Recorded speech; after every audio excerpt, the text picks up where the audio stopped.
upon the social situation, we behave in different manners. For example, ഈ ഹർത്താലിന്റെ സമയത്തൊക്കെ കേരളത്തിലൊക്കെ എപ്പോഴും ഉണ്ടാവുന്നതല്ലേ, ഒരാള് ഒരു ബസ്സിന് ഒരു കല്ലെടുത്തെറിയും, സോ കൂട്ടത്തിൽ എല്ലാവരും കല്ലെടുത്തെറിയും, എന്നിട്ട് അവർ ഒറ്റയ്ക്കായിരുന്നെങ്കിൽ will they do that? What do you think? ഒറ്റയ്ക്ക് ഒരാളായിരുന്നെങ്കിൽ അവർ ആ കല്ലെറിയുമായിരുന്നു? ഇല്ലെന്ന് തോന്നുന്നു. Generally അറിയില്ല. കാരണം എന്താന്ന് വെച്ചാൽ അതാണ് mob psychology. Like you know, when you are in a group you tend to exhibit or വേറെ തന്നെ ഒരു behavior. For example, you may tend to bully others. When you are with your close friends group, you may feel like teasing others, but when you are alone, you may not do such things. So our behavior is very much influenced by our social situation. So this is what precisely social psychology talks about. I'll give you one more interesting example. Suppose ningal ellavarum oru ningalde classroom il irikkunna, and suppose there is no, don't assume a classroom, you know, suppose you are all working in some office and you have a landline connection over there and the phone started ringing. How many of you will go and pick up the phone immediately? What would happen in that situation? നിങ്ങൾ പോയി എടുക്കുവോ പെട്ടെന്ന് അത് ring ചെയ്യുമ്പോഴേക്കും? വേറെ ആരെങ്കിലും എടുക്കുവോ നോക്കും. വേറെ ആരെങ്കിലും എടുക്കുവോ നോക്കും. This is what is precisely called as division of responsibility. Suppose ഇപ്പൊ നിങ്ങൾ ഒരാൾ മാത്രമേ ആ റൂമിൽ ഉണ്ടായിരുന്നെങ്കിൽ 100% you would have gone and picked up the phone. Okay, പക്ഷെ നിങ്ങൾ ഒരു 10 ആൾക്കാർ ഉണ്ടാവുമ്പോൾ you feel only 1/10 of the responsibility. You always feel that okay, he will go and take it or she will go and take it. So that responsibility is being divided among all the 10 of you. Okay, so it's like that. So this is the basic difference when you, how you behave in a group and when you are alone. And this is the crux of, there are many other interesting things in social psychology, but then today's discussion is not social psychology. I want to talk to you on what is sociometry. So I just thought I will give you a basic idea. So basically, I mean, in very simple words, if you and sociometry, I would say that sociometry is an experimental method that is exclusively used in social psychology. Now, why do you study it as future teachers or education students of education? Because you are going to teach either in schools or, you know, you are going to interact with students, and that is again a social context. You know, school is a social context, class is a social context. So it is essential for you to have this idea of sociometry. Now, it's nothing but it's a quantitative method of measuring social relationships, and it was developed by Jacob L. Moreno, okay, a psychotherapist. Okay, now as I told you in the beginning itself, it is nothing but a different type of experimental method that is used in social sciences or social psychology. Okay, social psychology or social sciences. Okay, so now you can effectively use it in your classroom. I will tell you how you can use it. Okay, now so we told I have already told you that it is nothing but it's all about this relationship. It's a study on the relationship. Okay, now this, whatever you know about the relationships, okay, here we have seen it is a quantitative method for measuring social relationships. Okay, now you can definitely represent it in a graphic form. Once you represent the links which you got in a graphic form, that becomes a sociogram. That is called as a sociogram. Okay, so now I'll give you an example. Okay, I have a picture here with me. Yes, this picture is clear here, right? I have just copied it from Google. So here you can see these are the students of one class. Okay, so the teacher had asked them to fill in something to understand the relationships what they have among themselves. Okay, so now we have all these orange oval shaped diagrams. All these are boys and all these purple ones are girls. Okay, now you can see so many arrows going here and there. Okay, now what is this blue arrow? Can you just decipher the meaning of the blue arrow? What does it mean? This blue arrow, double edged one, two-sided arrow. രണ്ടുപേരും അങ്ങോട്ടും ഇങ്ങോട്ടും രണ്ടുപേർക്കും അങ്ങോട്ടും ഇങ്ങോട്ടും connection. Exactly. പക്ഷെ just see this one, the arrow going from Oscar to Sam. ഓസ്കറിന് സാമിനോടുണ്ട്, പക്ഷെ സാമിന് ഓസ്കറിനോട് ഇല്ല. Okay, അതിൽ വൺ സൈഡഡ് നമ്മൾ പറയില്ലേ, വൺ സൈഡ് ലവ് എന്നൊക്കെ പറയുന്ന പോലെ വൺ സൈഡഡ് അഫെയർ ആണ് ഇത്. ഓക്കെ, ദിസ് ഇസ് ലൈക്ക് രണ്ട് പേർക്ക് അങ്ങോട്ടും ഇങ്ങോട്ടും ഉണ്ട്. Okay, so now there are certain terms which you have to remember here. Okay, now we will just take these girls example. I think this is Taylor and this is Lucy and this is Anna. Okay, now this Taylor, Lucy, Anna അവരുടെ relationship കണ്ടോ, അതെല്ലാം mutual ആ. ടേലയ്ക്ക് ലൂസിയോടും ഉണ്ട്, ലൂസിക്ക് ടേലയോടും ഉണ്ട്, ടേലയ്ക്ക് ആനയോടും ഉണ്ട്, ആനയ്ക്ക് ടേലയോടും ഉണ്ട്. So it is like ലൂസിക്ക് ഏനയോടും ഉണ്ട്, ഏനയ്ക്ക് ലൂസിയോടും ഉണ്ട്. So it's all like mutual one. Okay, now Taylor has with Sarah, Sarah has with Taylor, and Sarah has with Lucy, and Sarah has with Anna. So now you have to tell me, okay, idila moona, can you just identify 3 people where they are all in mutual relationship? Angante oru group ningalku identify cheyan pattunundo? Can you identify a group of 3 where they are all having mutual relationships? I'll give you some 2 minutes time, you can just try to find out. ഇതിൽ കുറെ കുട്ടികളുടെ പേരുണ്ട്, കുറെ blue colour arrows ഉണ്ട്. So blue colour arrows indicate mutual relationship. ഇതില് picture കണ്ടിട്ട് ഏതെങ്കിലും 3 പേർക്ക് പരസ്പരം മ്യൂച്വൽ ഉള്ളതായി കാണുന്നുണ്ടോ? ഏതാ? ടൈല, ലക്കി, അന്ന, ഒരു ലൂസി. ടൈല, ലൂസി, ലൂസി, അന്ന, പിന്നെ ടൈല, സാറ, അന്ന. പിന്നെ അവർ 4 പേരും. ഓക്കെ, ഹിയർ ഒന്നും കൂടി ശ്രദ്ധിച്ചു നോക്കേ. ടൈല, ലൂസി ഉണ്ട്, ടൈല, അന ഉണ്ട്. ഓക്കെ, പക്ഷെ ലൂസി അന ഉണ്ട്, ലൂസി അന ഉണ്ട്. Okay, so this can be what? It can be a clique. It is called as a clique. When 3 people share mutual this thing, okay, mutual ties, then that can be called as a clique. So Taylorക്ക് ലൂസിയോടും ഉണ്ട്, ലൂസിക്ക് ടൈലയ്ക്ക് ലൂസിയോടും ഉണ്ട്, ലൂസിക്ക് ഏനയോടും ഉണ്ട്, ഏനയ്ക്ക് ടൈലയോടും ഉണ്ട്. അങ്ങനെ അവർക്ക് 3 പേർക്കും അതുപോലത്തെ relationship ഉണ്ട്. Okay, now we will just see Sera also. ടൈലയ്ക്ക് സേറയോടുണ്ട്, പക്ഷെ സേറയ്ക്കും ലൂസിയോടുണ്ട്. ഓക്കെ, ആൻഡ് സേറയ്ക്ക് ഏനയോടും ഉണ്ട്. Okay, so it is also. So ഇങ്ങനെ 3-3-ലധികമോ ആൾക്കാർക്ക് മ്യൂച്വൽ റിലേഷൻഷിപ്സ് വന്നിട്ടുണ്ടെങ്കിൽ such groups are called as cliques. Okay, മനസ്സിലായോ? There is a term for it. I'll explain the term, but before that I wanted to show you the diagram. When there is a mutual relationship between or mutual relationship exhibited by 3 or more members of the group, then that group is called as clique. നമ്മൾ പറയില്ലേ സ്കൂളിലൊക്കെ പഠിക്കുമ്പോൾ അവരൊരു gang ആ, അങ്ങനെ പറയുന്നത് social psychology പറയുന്ന term ആണ് ക്ലിക്ക്.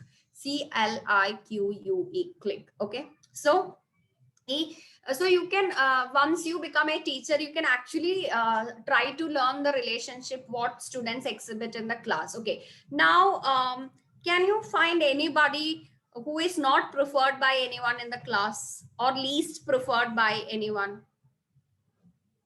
അങ്ങനെ ആരെങ്കിലും കണ്ടുപിടിക്കാൻ പറ്റുന്നുണ്ടോ?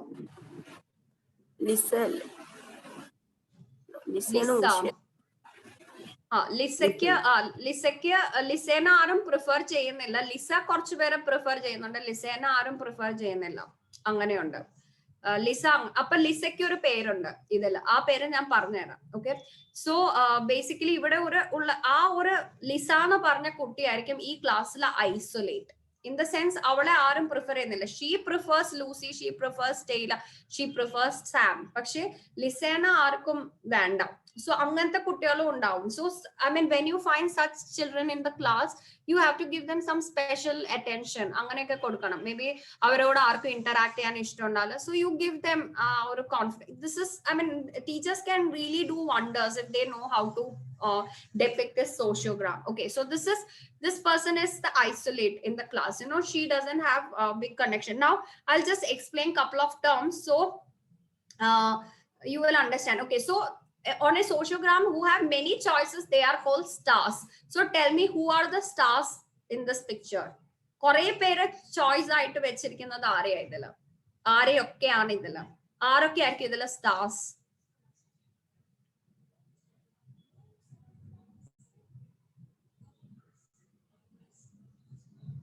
ലൂസി ഉണ്ട്. ലൂസിക്ക് കുറെ ഉണ്ട്. ലൂസിക്ക് ടൈല ഉണ്ട്, ആന ഉണ്ട്, സേറ ഉണ്ട്. അതെല്ലാം മ്യൂച്വലും ആണ്. പക്ഷെ അതല്ലാതെ ലൂസിക്ക് അത് പോലെ തന്നെ ലിസയോ ഒക്കെ ഉണ്ട്. ലൂസി ഒരു സ്റ്റാർ ആണ്. പിന്നെ ആരാ ബോയ്സിന്റെ? സോറി, ജെയിംസും ഒരു സ്റ്റാർ ആണ്. പിന്നെ ഓസ്കാറിനും ഉണ്ട്. Like Milo is there, James is there. No Oscar is not there. ഓസ്കാറിന് ബെൻ ഉണ്ട്.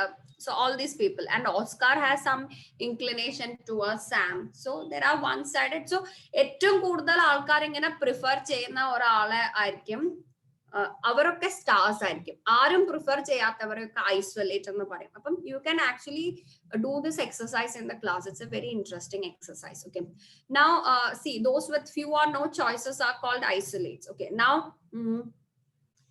that mutual choice we have already said about, you know, those angana mutual choice, one way choice also we have seen. I prefer you but you don't want me, that kind of thing.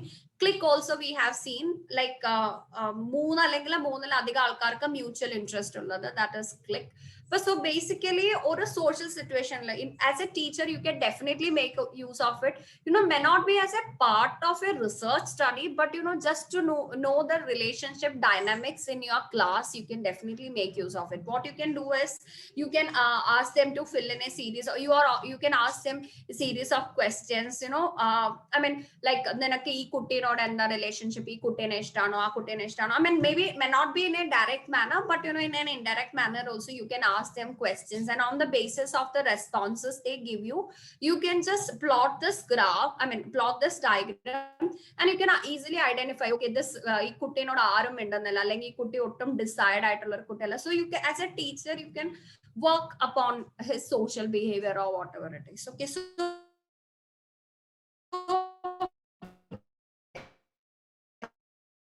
basically called a sociogram. Though it is sociogram in a technical term, we can even call it as a friendship chart. Okay, so this is what, so this is a very interesting exercise you can all try out in your prospective classrooms. Is it clear, sociogram 1?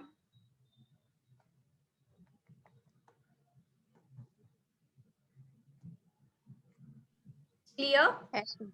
Yes, ma'am. Yes, ma'am.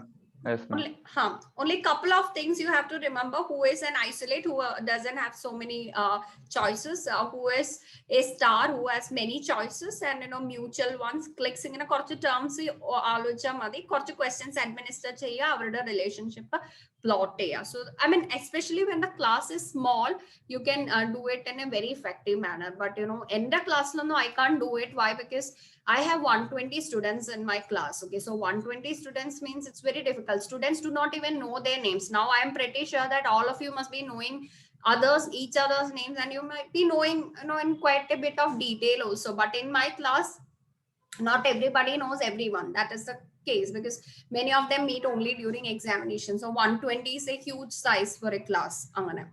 So I mean, small classes definitely it will work fine.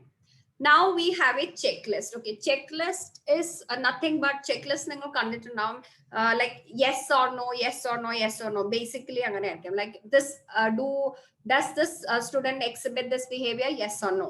Social, yes or no. So you must have seen in education widely this is used, in psychology not much, you know, as such, you know.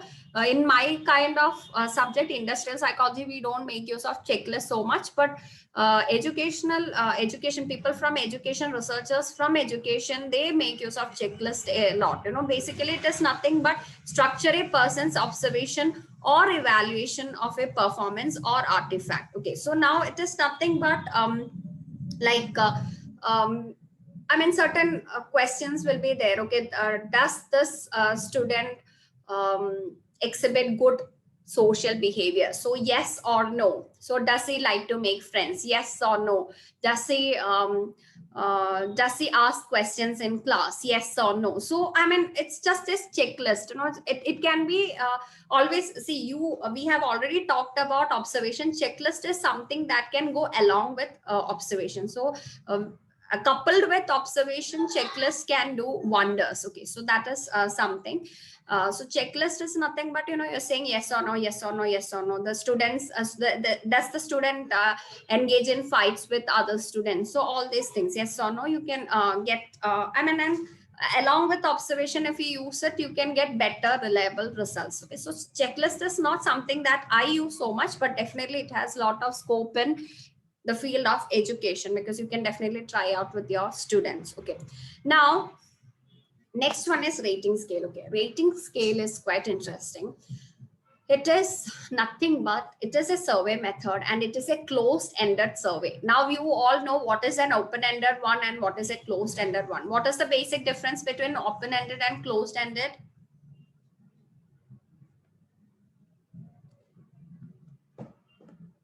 What is open-ended and closed-ended?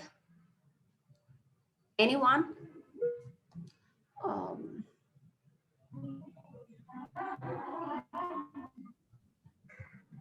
Someone please say something. Chat, I think something is there. Closed and has options. We give you options during interview, and then open-ended, the question is open. The person can answer in Yes. Yes, exactly. The person can answer. The person is feel to answer, maybe a couple of lines will be given over there. So there you can fill in your response. So this is the basic difference between closed-ended and in closed-ended, you have to choose from the options available. Okay, now, these days everybody is making use of rating scales, and it is, we generally send Google Forms and all those things. So rating scale is something very popular. It is nothing but it's very similar to multiple choice. You have some choices and you have to select the choice. Okay, your choice. So it can be done for anything, education.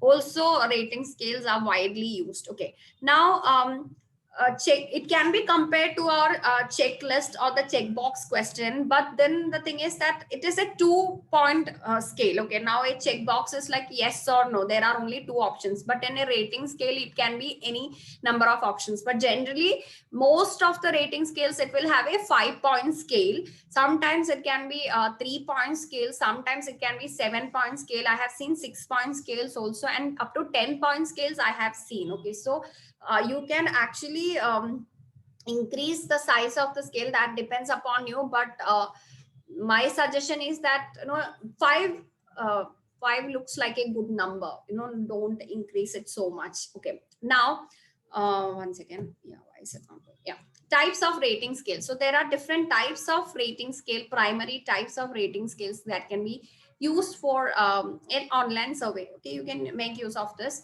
One is graphic rating scale, second is numerical rating scale, the third is descriptive, and the last one is comparative rating scale. So we will be generally in our subject, in your subject and all, you will be mostly using graphic rating scale or numerical. Sometimes you may even use descriptive rating scale. Chances of you using comparative rating scale, I'm talking as you are all education students, so chances of you using a comparative rating scale is less when compared to the other scales. Mostly you will be using graphic rating scale or descriptive rating scale or anything.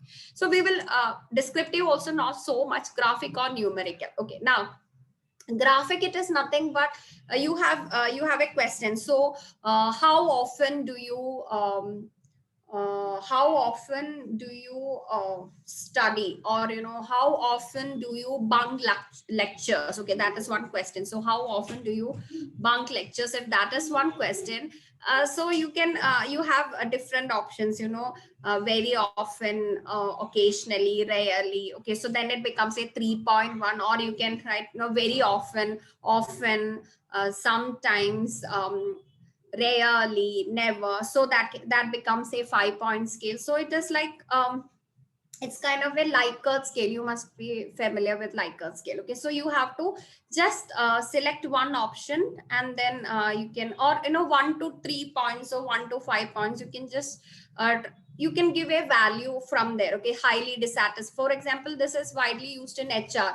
Like, are you satisfied with this thing? So highly satisfied, dissatisfied, neutral, satisfied, highly satisfied. You can give any option like that. You have to just reframe it accordingly, maybe occasionally, never, or satisfied, dissatisfied. Accordingly, you have to just rename it, but it is a scale of 1 to 3, 1 to 5. I told you, right? I have seen scales up to 1 to 10, but in my personal experience, I feel 1 to 5 would be better. See, there is again one question. Okay, there is a big problem in research. When you actually do a research to increase the reliability and validity of the questionnaire, it's better to have lengthy number of questions. But in the earlier lecture, we have already seen when we have a lengthy questionnaire, it's very difficult to get it filled by from people. They either don't respond properly and they may not read questions properly. So that is a problem. But when we have a lengthy questionnaire, chance automatically its reliability and validity will improve. But in a practical reason, it's better to have a condensed version of questions. So these are all certain problems which we face in our social science research, because ultimately we are dependent upon people, their responses. If they are not very honest, then our results may have a problem. So data collection, let me tell you, whenever you do your research, data collection is the most important thing, and you have to really work hard to get quality data. I mean, it's very difficult. I know, because I have experienced it many times in my life. Okay, next one is numerical rating scale. Here there is no characteristic given. So there earlier, like, highly dissatisfied and all, when options are given, here it is just numbers 1 2 3 4 5. You have to just select which are numbers. So they one in increasing direction, or sometimes in opposite direction also, reverse worded also it can happen. I do not lie all the time. So that can be one question, and another question can be I lie all the time. So may not be in the same format, but then reverse scoring can happen. Scoring is a different area which is not a part of today's discussion. But here what you have to keep in your mind is only numbers will be given 1 2 3 4 5 or 5 4 3 2 1. So I mean, you have to select the number and write. Earlier scale, it is like it would be a 5-point scale or a 3-point scale, but you will have options: highly dissatisfied, not decided, satisfied, highly satisfied. So you have to select one of the options. Okay, now in descriptive rating scale, it is a slightly different thing. Here the option is elaborately explained. Okay, now for example, you have gone to a hotel. That's why I said descriptive rating scale is not something that is widely used in education.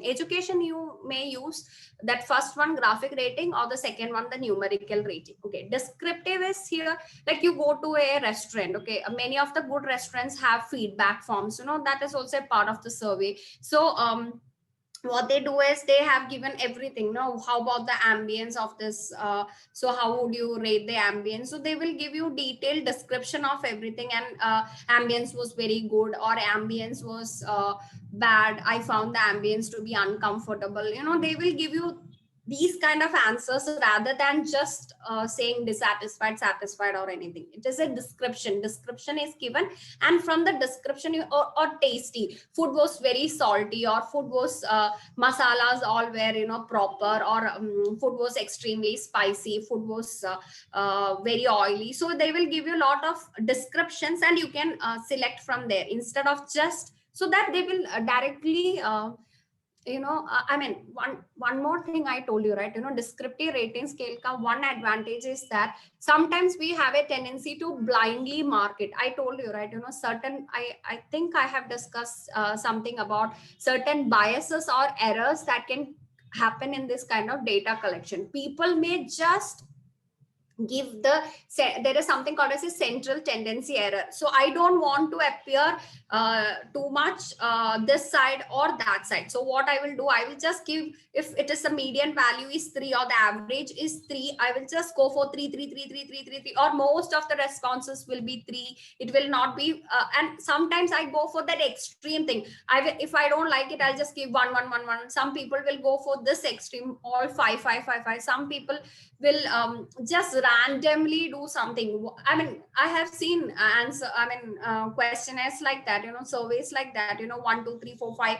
They will just randomly write something. So in a descriptive rating scale, what happens is that since the option is given then and there, the food was oily, so you can just I mean, you read it and then you rate it. So generally in customer satisfaction survey and all, they describe, instead of just giving 1, 2, 3, 4, 5, or just giving satisfied, dissatisfied, they exactly write it, and accordingly you can mark it. So in education research, we generally don't make use of descriptive rating scale. Okay, now next one is comparative. Again, comparison is not something which we generally use in our subject. It is again, it is used in commerce field and all. Like see, you have bought some product, so how do you rate this product from that product? Okay, so you have, so maybe Datri ka hair oil and Indulekha ka hair oil and some other Parachute ka hair oil. So how will you compare and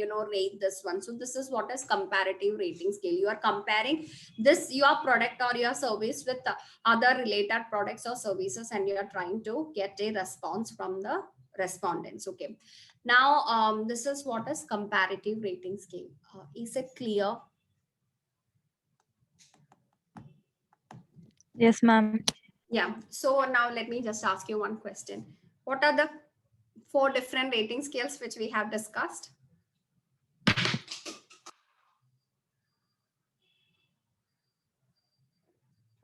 Yeah.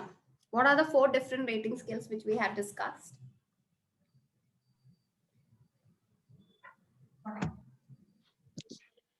Ma'am, Yes. graphic rating scale, Exactly. Yes. numerical rating scale, Yes.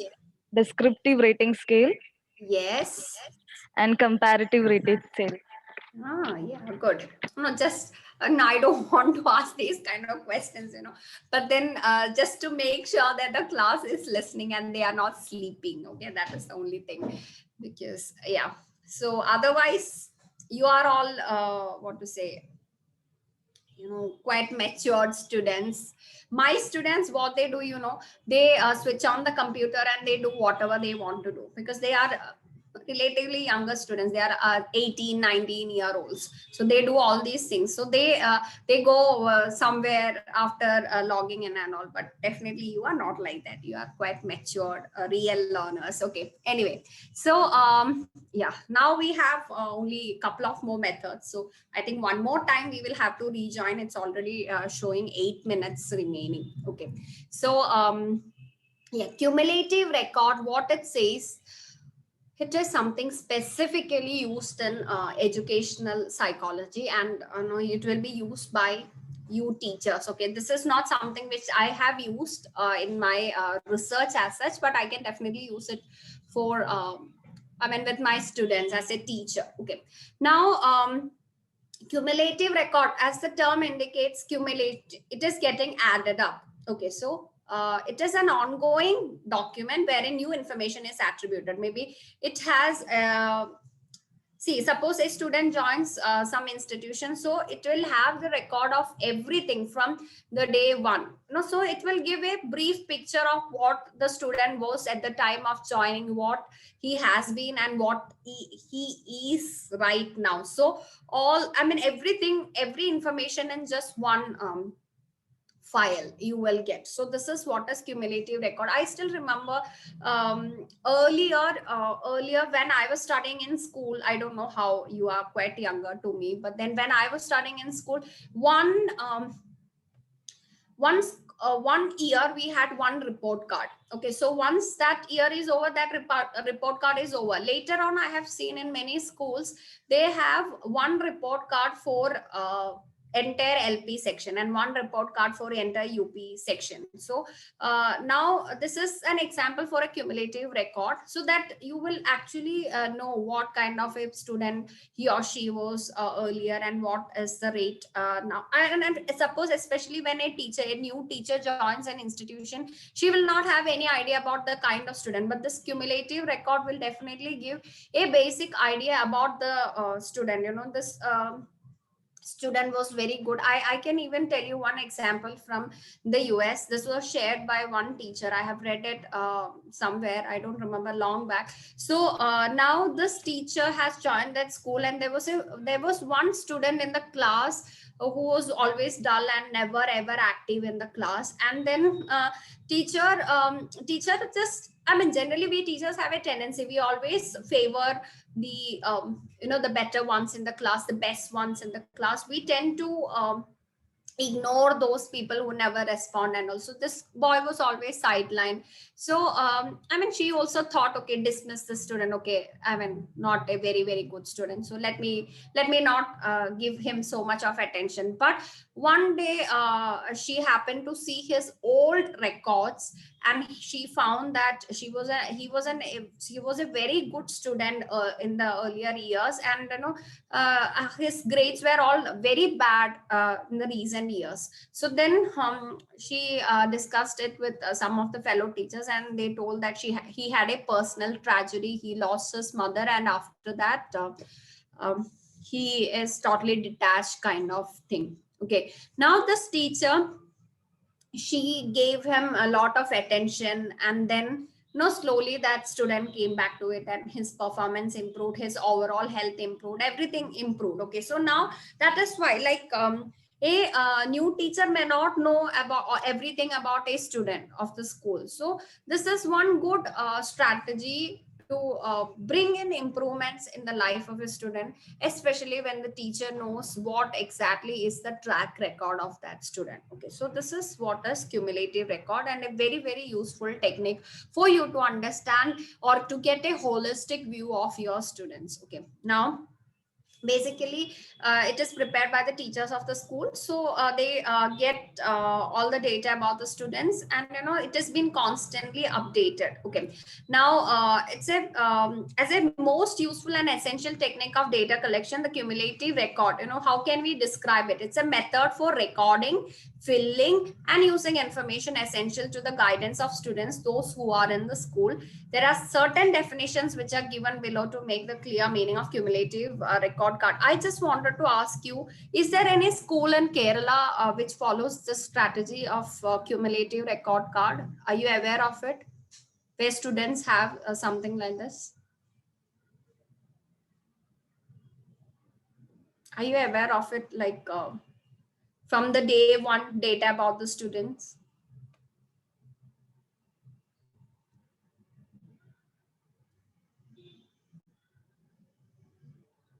Are you aware of it? Can you hear me? No, by ma'am, the no way? idea. No idea. So at least in your school and all, you did not have. It was annual report card kind of thing, right? Yes, report card ഉണ്ടായിരുന്നു.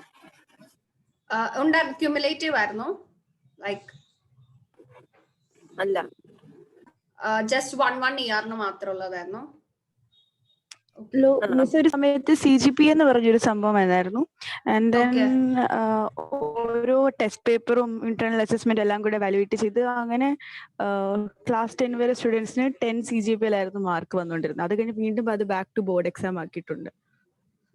Okay, so like ഇതില് just അങ്ങനെ അവരുടെ performance മാത്രമല്ല, അവരുടെ overall development എല്ലാ കാര്യങ്ങളും ഈ cumulative ഇതിലുണ്ടാകും. അമേരിക്കയിലൊക്കെ ഇത് വൈഡ്ലി യൂസ് ചെയ്യുന്നുണ്ട്. ഇന്ത്യന്റെ സ്ഥിതി എനിക്ക് അറിഞ്ഞുകൂടാ. ഏതെങ്കിലും സ്കൂൾസ് ട്രൈ ഔട്ട് ചെയ്തിട്ടുണ്ടോ എന്ന് അറിയാൻ വേണ്ടിയിട്ടാണ് ഞാൻ ചോദിച്ചത്. Like you must be knowing more about schools than me, right? അതുകൊണ്ട് ഞാൻ ചോദിച്ചതാ. Okay, now this is not just about the performance, this is not just about the examination.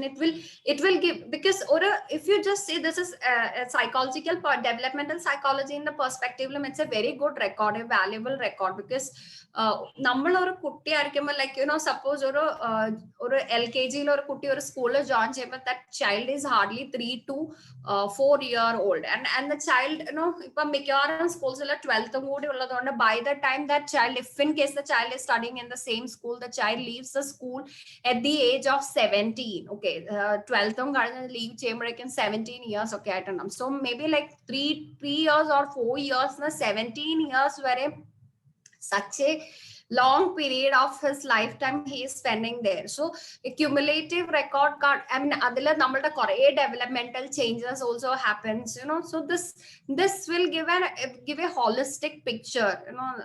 Some ചിലപ്പോൾ നമ്മൾ psychologists പറയുന്നത് ഈ മണിച്ചിത്രത്താഴിൽ ഒരു ഫേമസ് ഡയലോഗ് കേട്ടിട്ടില്ലേ, ഗംഗേനെ പറ്റിയിട്ട് എന്തെങ്കിലും ചെയ്യണമായിരുന്നെങ്കിൽ I needed to know her past, about her past. അതിനു വേണ്ടിയിട്ട് മോഹൻലാൽ പോകുന്നില്ലേ ഒരു വില്ലേജിലേക്ക്. സോ സിമിലർലി മെനി ടൈംസ് നമ്മളുടെ പല ബിഹേവിയറൽ ഇതിന്റെയും ട്രേസസ് ഒക്കെ earlier. Oh, again it is showing less than 1 minute. So we may have to, I'll just take a pause. Let it get, after that we will rejoin. So you have something to conclude with this? Any concluding remarks on this area? No, I have to discuss it more further, some more things. I can't conclude. Let me finish it off today, because next week onwards I'm not very sure. Maybe my college will reopen, so that's okay. the thing. Poco. I want to rename Danny Amol. Is it Danny Amol? Danny. Who is Poco? Yeah, you rename it. It's me, Dania. Dania, rename your. Sir, I am unable to. I tried renaming because I can only do that once if I'm joining it using the link. I tried renaming it